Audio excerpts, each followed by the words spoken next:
The story of Dr. Kildare. Whatsoever house I enter, there will I go for the benefit of the sick. Now, whatsoever things I see or hear concerning the life of men, I will keep silence thereon, counting such things to be held as sacred trust. I will exercise my art solely for the cure of my faith.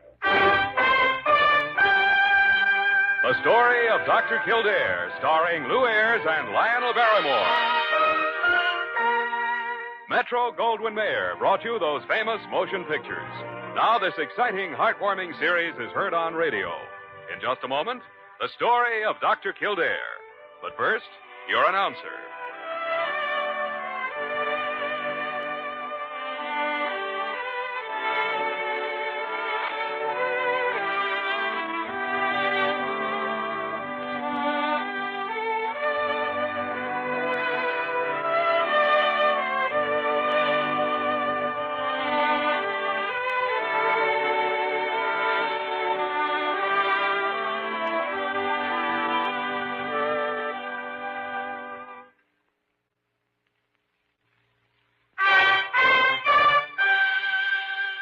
Now, the story of Dr. Kildare, starring Ayres as Dr. Kildare and Lionel Barrymore as Dr. Gillespie. Oh, Dr. Kildare, Dr. Gillespie, come quickly. Confound it, Parker. Why are you all in a flutter? It's Police Captain Daggett. He's in emergency. He's been shot. Shot?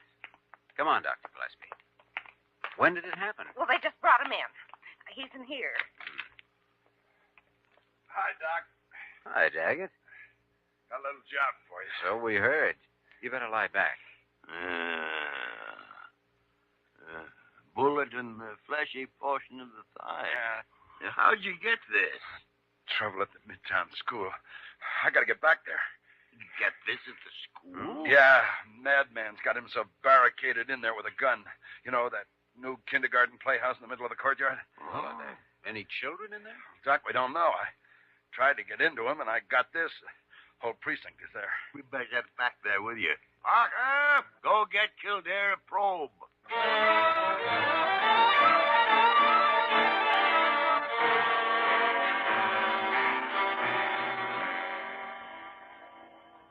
Well, what started this, Daggett? How did it happen? Oh, who knows?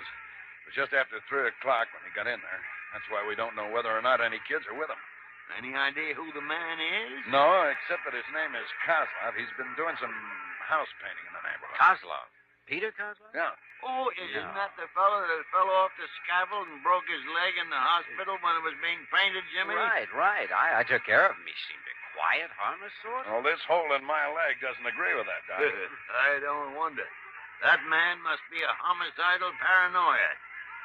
Couldn't you detect any trace of it, Jimmy? No, it wasn't manifest at that time. There's too much open ground around that building. And I can't use my rifleman for sniping until I know he's alone in there. No, but you can't hold back long enough to find out either. If he's holding any children in there, they won't be safe long. Parker, get my bag from the car. Yes, Doctor. Jimmy, what kind of a scatterbrained scheme are you cooking up? I'm going in there. Now, wait a minute, Doc. I'm not going to be responsible for you getting yourself shot. I can't let you do it. Neither can you risk the possibility of leaving children in there with him. Here's the bag, Dr. Kildare. Thanks. Well, Daggett, Kildare's right. We'll try it together. Oh, no, Dr. Gillespie, just one man. Kozlov knows me. Oh, but I confound it, helped Jimmy. him when he was hurt. It may make him hesitate about harming me. It's a big gamble, Doc. And you'll have to take it every step for 100 feet until you reach the plane. I can't just stand here until we find out if all the children from school reached home. No, but you expect me to sit here calmly while Now, there's no choice, Dr. Gillespie. Somebody has to take a chance on getting into that playhouse. You keep your men where they are, Daggett, no matter what happens. Okay. I'm against this, but, well, I've got to let you try it because I can't think of any other way. Just remember that lunatic put a bullet in me. Jimmy, be careful. Oh, sure.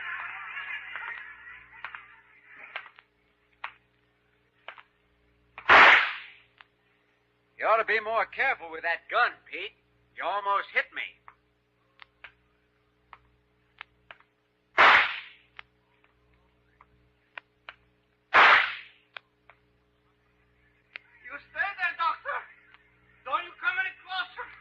must come in there, Pete. I tell you, go away. I have no gun, Pete. I just want to test the drinking fountain to make sure the water's all right. You're lying to me, Doctor. No, Pete. The children have been complaining about the water. There may be something wrong with it. You'll want some yourself if you stay in there. You can't come in here. Sorry, Pete, but I must come in. You have no right to stop me, Pete. I'm a doctor.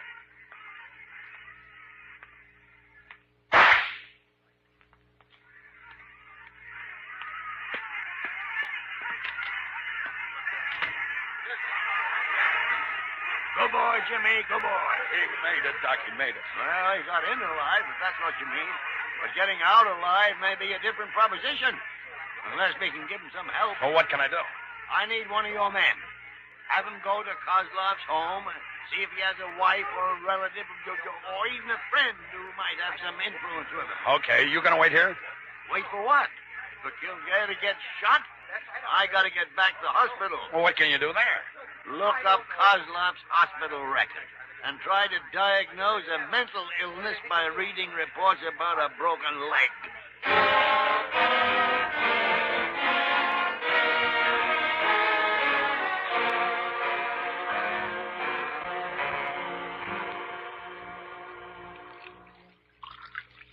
I'm watching you, Doctor. Don't try nothing. Don't play no tricks on me. I'm just getting a glass of water, Pete. You're not going to shoot me for that, are you? I got to shoot you, Doctor.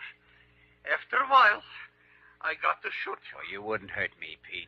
We're friends. No, I have no friends. You don't fool me, Doctor. Well, water seems to be all right.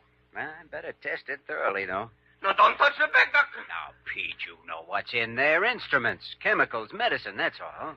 You might have gun in there. Well, I could have, but I haven't. Open it yourself. Here, I'll hold your gun for you. You think I'm crazy? That's a bad word, Pete. You're just sick. You think I give you this gun? You want to get it away from me? Open bag yourself. I watch you. All right, Pete. Now, you want to hold this glass of water for me? Put that on plate table. All right. Now, watch. I just pour some of this into the water, and if the water isn't pure, it will change color. See, Pete? No change, huh? Water's all right after all. What you put in there? Well, just a simple chemical. You put in poison. That's ridiculous, Pete. Here, taste it. Put poison in there? You try fool me, Doctor, but I know all about everything. I know what you... It's only the telephone, Pete. I'll answer it. No. That's them. They're out there.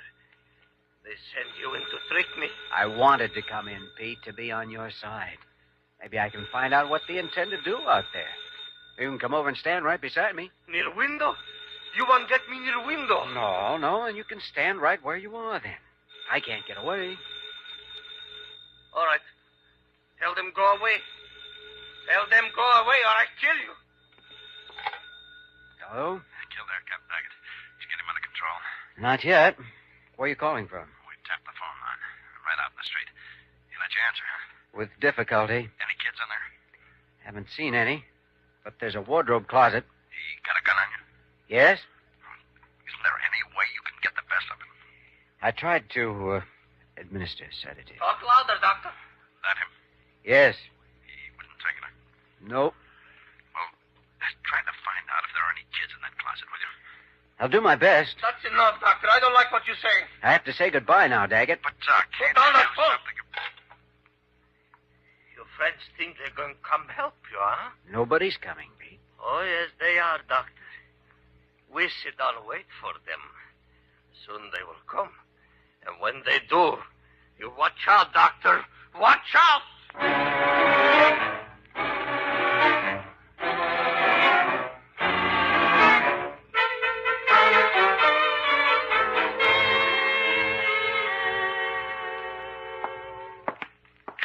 Parker!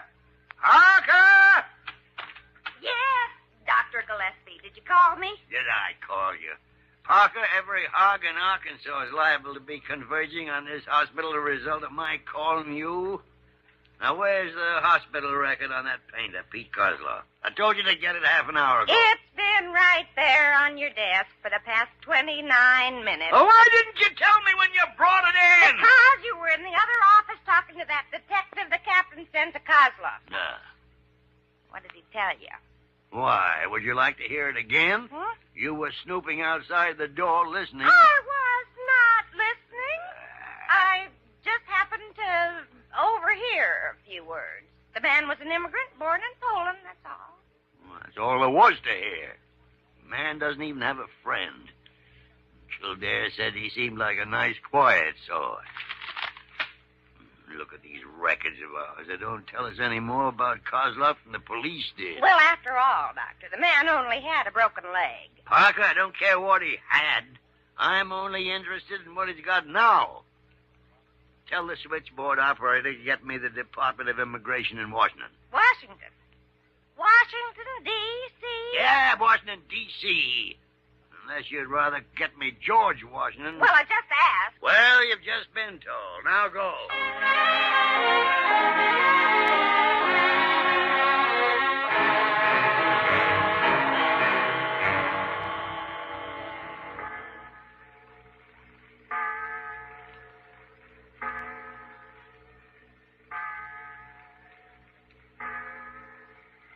It's the clock in the insurance tower, Pete. 6 o'clock. Time for children to be sitting down to dinner. Why you always talk about children? Well, because I'm fond of them. Seen them playing around here in the daytime. Are there any children here now, Pete? You see any? No, not here, but why won't you let me open the wardrobe closet? I don't want you to open it. Is there a child in there, Pete? No. You have the gun. Couldn't do any harm to tell me. There is somebody in there, isn't there, Pete? Why? You want to get boy away from me, don't you? What you want, I kill you first. What boy are you talking about, Pete? No, boy. I don't say nothing about boy. I don't. Pete, if there is a child in there, why are you keeping him? And why is he so quiet? You know why, Doctor. You never get him, Doctor. You too late this time.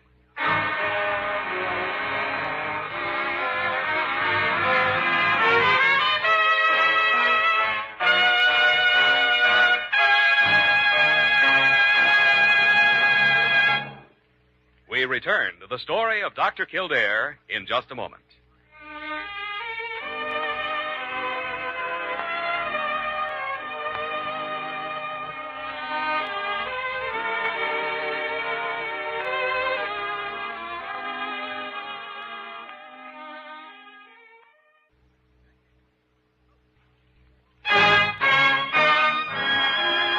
Now we continue with the story of Dr. Kildare, starring Lou Ayres as Dr. Kildare and Lionel Barrymore as Dr. Gillespie.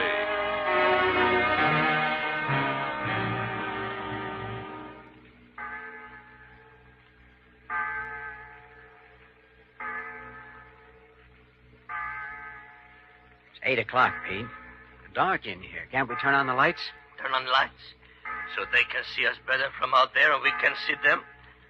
No, Doctor. No lights. Sooner or later, you know that.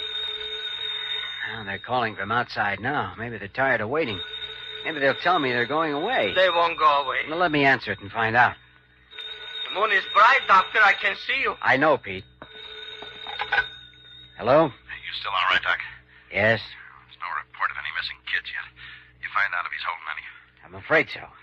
But I haven't heard a sound. You mean he has got a kid in the wardrobe closet? Is the kid alive? I said there was no sound. I don't know if he's alive. Watch what you say, Doctor. Is Cosloff close enough to hear me? No. Can you get a light on in there?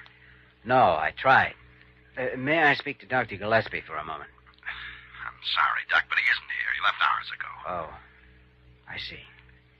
I'd better hang up now. Yeah. Goodbye, Doc. Try to hold out. I'll try.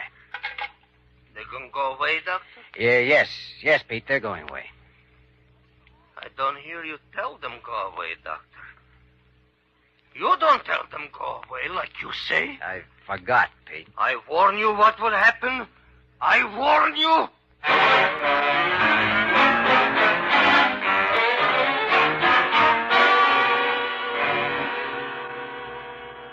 I've already checked with Washington and London, but I must be certain.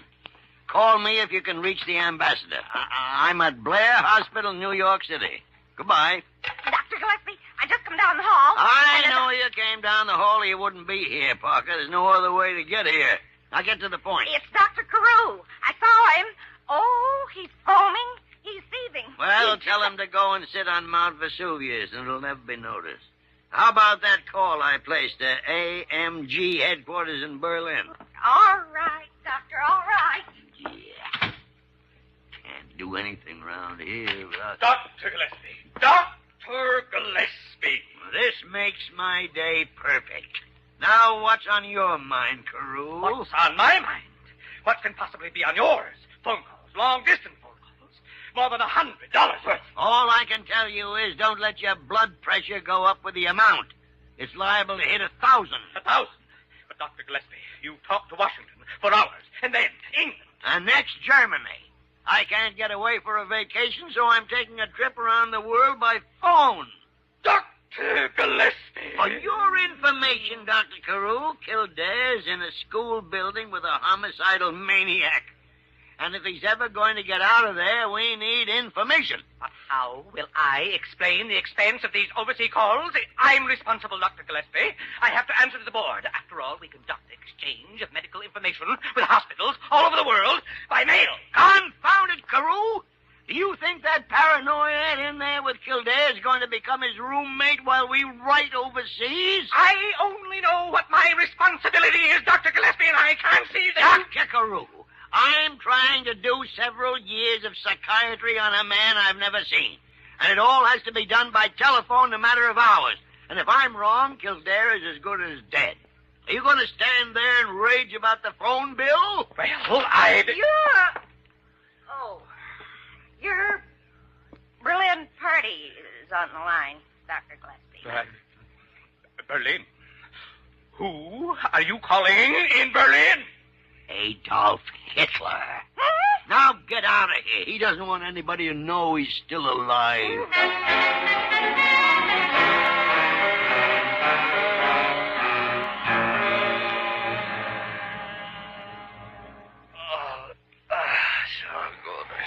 You're getting sleepy, Pete. Huh? Why don't you lie down for a while? Why, you don't go to sleep, Doctor. Well, you're the one who's tired, Pete. When I can't stay awake no more, then you kill me and open closet. No, Doctor, you're not going to fool me. You're not going to get boy away from me. Tomorrow when other children come back, I keep them all here, too. You'll never see them again. Telephone, Pete. No? I talk to them, Doctor. This time I talk. Hello? You get to the kid yet, Kildare? No, I don't get it. So, Doctor, your friends out there, they send you get boy, huh? Pete, they only want to I know what they want, Doctor. Next time phone ring, that's when I kill you. Well, if I don't answer it next time, they'll know something's happened to me, Pete. Why, you know you'll need time. You have to find a way to get out of here. Time to get away. I need time. Yes, and you'll have to let me answer. No. You'll have to, Pete. No. If you don't, they'll come for the boy. You won't be able to stop them. I stop them. I stop you, too.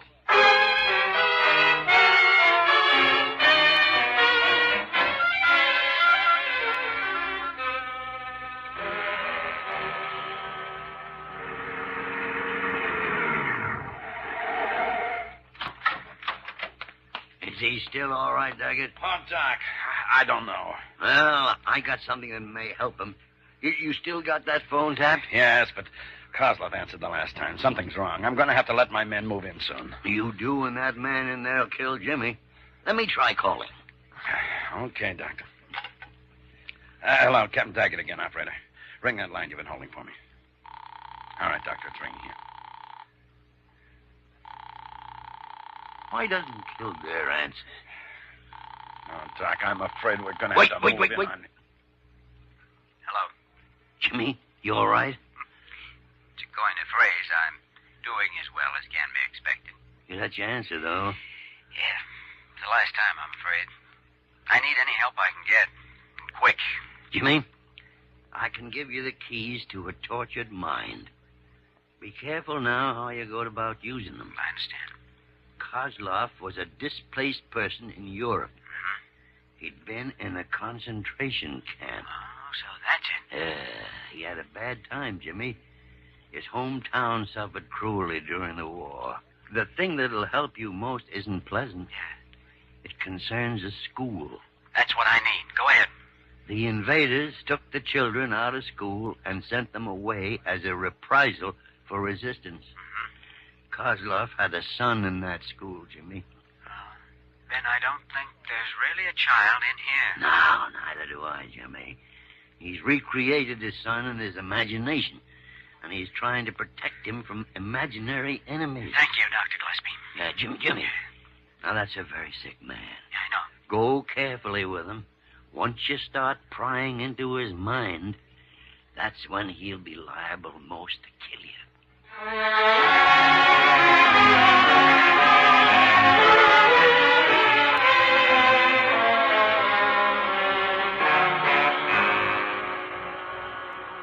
Sit down, Pete. I want to talk to you. I give you too much time, Doctor. But you lied to me. You don't send them away. Listen. It's 10 o'clock. So it is, Pete. My bedtime and yours. Bedtime of most good people. I give you 1 more hour to pray, Doctor. 1 more hour till clock strike 11. Then I kill you. That's too bad, Pete, because I like the sound of that clock. I've listened to it nights at the hospital. Even when I was a kid, I listened to one just like it. The village clock in my hometown. Shut up. You know, every town should have a clock like that. Even a big city like this one. It's a peaceful sound. Most towns all over the world used to have them. But, of course, some of them have been destroyed. My home was clock like that. Oh? A bell in the church. Another one in In the schoolhouse, Pete? Don't talk to me anymore. I don't want to listen. We must talk, Pete. About your son. You know about him, huh?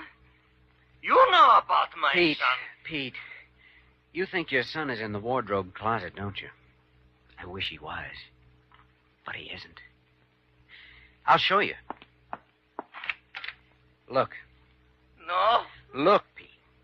You've got to face the present. No, close that door. Close it, I'll shoot. Pete, listen carefully, because I'm your friend. You're sick. You've been sick for a long time in your mind. All the horrible things you had to bury are coming out now. The past and the present are all mixed up. You know you're in America, don't you? I come here to America. And you know why you came, don't you? Because it's a safe place, Pete. A peaceful place. A strong place. And just think, Pete. Do you know anything bad about it? Have you ever heard anything bad about it? I don't know. You're asking too many questions. You know it's wrong to kill a man, don't you, Pete? I don't want you. Make me you and those out there waiting. You don't have to protect your child, Pete. Huh? He's in good hands where no human can ever harm him. You mean with God? Yes. And you believe that. That's why you didn't kill me. Because if you were going to kill me, you'd have done it before, while I was walking up to get into this building. You can't kill anybody, Pete. Because you're a good man. My son. Doctor, he was only 7 years old. Give me that gun, Pete. I'm going to take you someplace where we can make you well.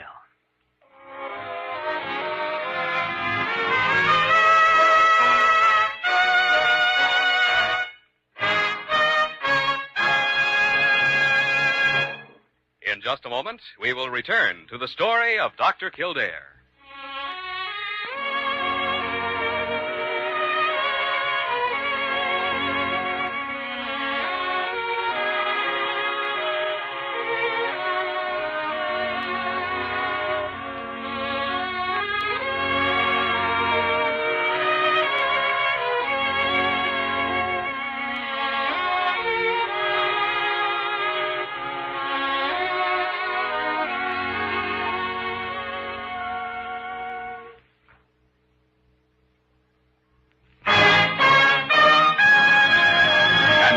again the story of Dr. Kildare, starring Lou Ayres as Dr. Kildare and Lionel Barrymore as Dr. Gillespie.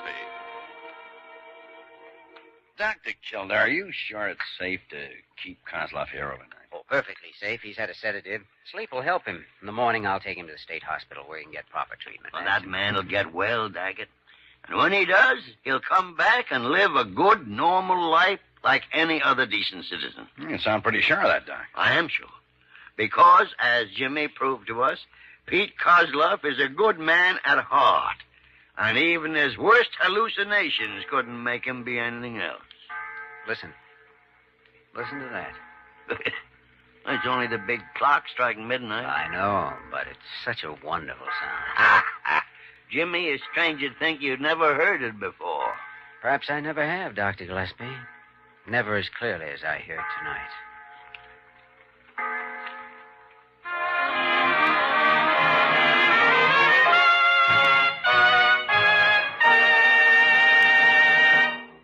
You have just heard the story of Dr. Kildare, starring Lou Ayres and Lionel Barrymore. This program was written by Joel Murcott and directed by Joe Bigelow. Original music was composed and conducted by Walter Schumann. Supporting cast included Virginia Gregg, Ted Osborne, Ted DeCorsia, and Larry Dobkin. Dick Joy speaking.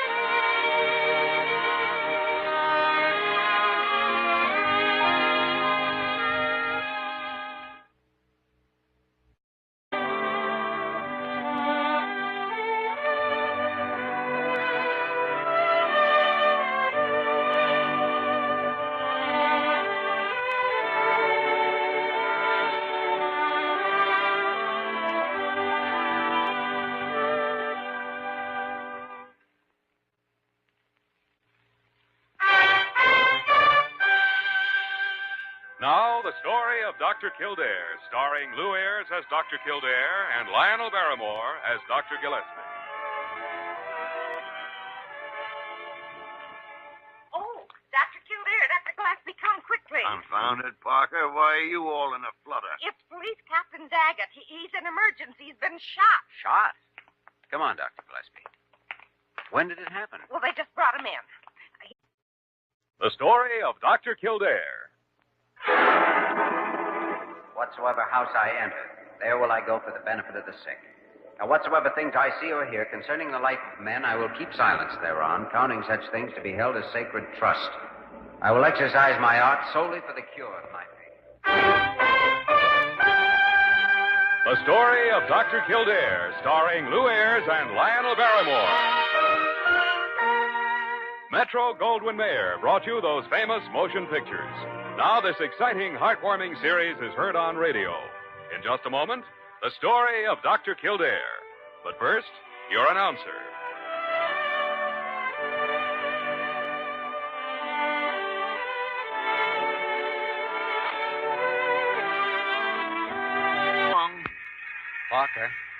Parker, get my bag from the car. Yes, Doctor. Jimmy, what kind of a scatterbrained scheme are you cooking up? I'm going in there. Now, wait a minute, Doc.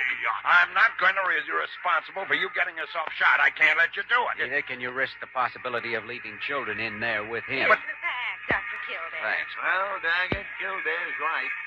We'll try it together. Oh, no, Dr. Gillespie, just one man. Kozlov knows me. Oh, but I confound it, helped Jimmy. him when he was hurt. It may make him hesitate about harming me. Oh, it's a big gamble, Doc. And you'll have to take it every step for 100 feet until you reach the plane. I can't just stand here until we find out if all the children from school reached home. No, but you expect me to sit here calmly while Now, you... there's no choice, Dr. Gillespie. Somebody has to take a chance. He's in here. Hi, Doc. Hi, Daggett. Got a little job for you. So we heard. You better lie back. Bullet in the fleshy portion of the thigh. Yeah. How'd you get this? Trouble at the Midtown School. I got to get back there. get this at the school? Yeah, madman's got him so barricaded in there with a gun. You know, that new kindergarten playhouse in the middle of the courtyard? Well, are there any children in there? Doc, we don't know. I tried to get into him, and I got this. The whole precinct is there. We better get back there with you. Parker, go get Kildare a probe.